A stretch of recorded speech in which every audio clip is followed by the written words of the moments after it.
Production and distribution companies take great care of picking and choosing which films they make and advertise for the public demand.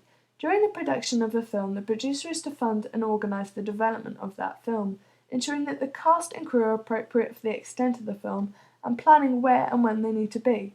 Also arranging each role and making sure that they are fulfilled to make the film as professional as possible, therefore gaining credit from the distributors. When the film is ready, the distribution companies then play their role, making sure that the film gets the support it deserves. This job includes booking cinemas and or other platforms to access them, marketing and promotion, and targeting the right audiences.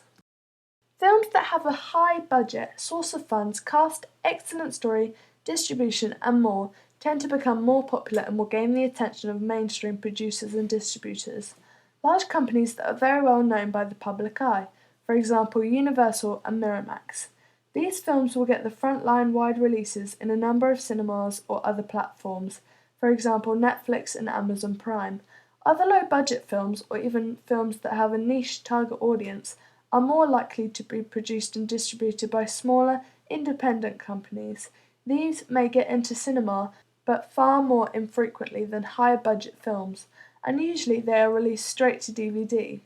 They also reach many other platforms connected to the internet, e.g.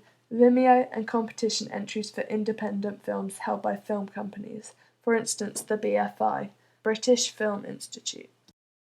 In the light that my film, fully produced, is just student-made with a low budget, it wouldn't make the list of big-shot blockbusters. I don't include any popular locations or actors or actresses that would make a statement to the public. However, it is realistic that a small production or distribution institution may take on my film into small cinemas, for example, the British Independent Picture House cinemas, and may also take entry on a list of British independent films featured at the BFI South Bank.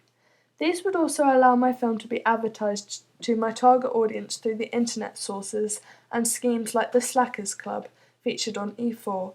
Due to my film being both British and independent for obvious reasons, for example the story, location, actors, actresses, and other connotations of mise-en-scène, low budget, and the equipment, the possible institutes that would create and advertise my work could include Pathé Distributors, Vertigo Films, Cowboy Films, and Cloud 8, all producing films and TV dramas similar to my own, for example Top Boy and Trance.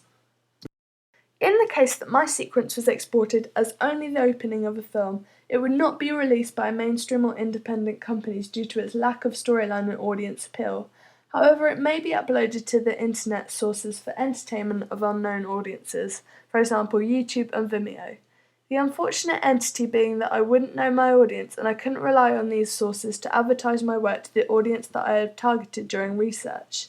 However, it may still get the good recognition I would hope if I entered it into a student film competition, again, for example the BFI.